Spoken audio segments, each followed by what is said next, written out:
midi sur Europe 1, Mathieu Noël. Vous écoutez toujours Europe 1, vous faites bien. Il est midi 23, rien ne s'oppose à midi continue et un frisson d'excitation parcourt Eva Rock, Géraldine Vossner et Anissa Mbida alors qu'une légende s'apprête à nous livrer sa chronique du jour.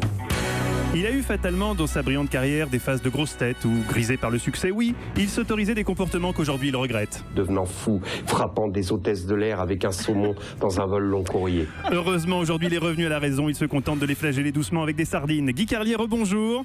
Aujourd'hui Guy, si vous nous faisiez un petit bilan de votre week-end. Ah, bah oui, écoutez, j'avais pas prévu de parler de ça, mais puisque vous insistez, bien.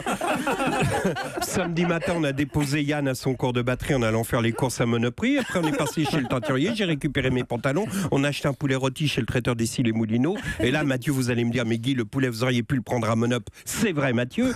Mais la rôtisserie d'Issy les Moulineaux, ils le vendent avec des petites pommes de terre cuites délicieuses. Ils donnent en plus un petit gobelet de sauce. Et comme c'était l'anniversaire de Françoise avec qui on déjeunait dimanche, on est allé acheter un Scrabble version luxe avec le plateau tournant en acajou, un sablier. Bon, c'est pas donné, mais Françoise, elle est tellement gentille. C'est mon ex-belle-mère, mais on est resté en très bon terme. Non mais Guy, on s'en fout un peu. Hein. Je vous demandais un bilan de l'actualité du week-end. Ah oui, ça m'étonnait aussi.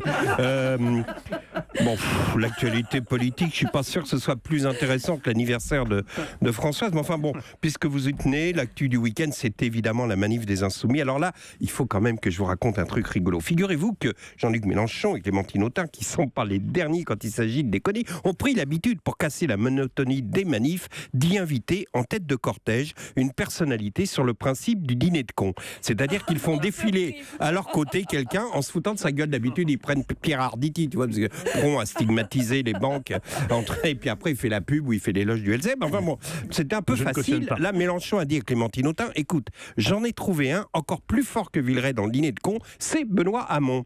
Donc il lui a téléphoné il y a quelques jours. Allô Benoît, c'est Jean-Luc, dis donc ma poule, si tu venais manifester avec nous. L'autre un peu surpris. Ah bah c'est gentil Jean-Luc, d'autant que pour rien te cacher, je croyais qu'on était un petit peu fâchés. Mais enfin, non, on n'en parle plus. Juste un truc Benoît, pour le dress code. N'oublie pas, c'est une manif d'extrême gauche. On est plus sur du Che Guevara que sur du Versace. Bon du coup, pour faire un soumis, Hamon se rase pas pendant une semaine. Il n'a pas une tête à barbe. Hein. Donc on aurait cru qu'il sortait d'une garde à vue. Et il enfile un vieux polo qui habille acheté à l'occasion des grandes grèves de 96. Il arrive à la manif, et là, Mélenchon, je ne sais pas si vous l'avez vu, l'attend, tiré à 4 épingles, costume, cravate, et rasé de près, manucuré, les poils du pif coupés, tout. Et évidemment, tout le monde se fout de la gueule de Hamon. Mais surtout, humiliation suprême, Mélenchon, qui portait son écharpe de parlementaire, demande à Hamon, bah dis donc ma poule, t'as pas mis ton écharpe d'élu? Ah mais que je suis bête, c'est vrai que t'étais battu comme une merde. Bon.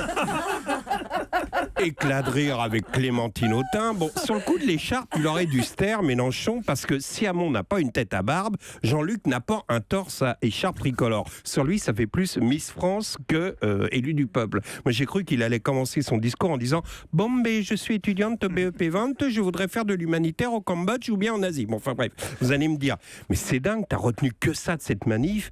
Mais tout le monde n'a retenu que des conneries de cette manif. La polémique sur la rue qui chasse les nazis, la barbe de Hamon.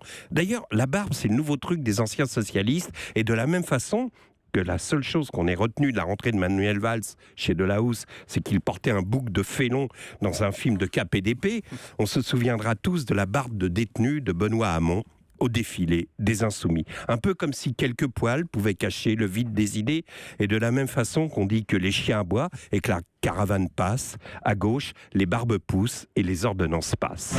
Avez-vous vu un barbu sans barbe? Avez-vous vu un poilu sans poil? Merci beaucoup Guy Carlier. Finir par Adamo, c'est toujours un gage de qualité.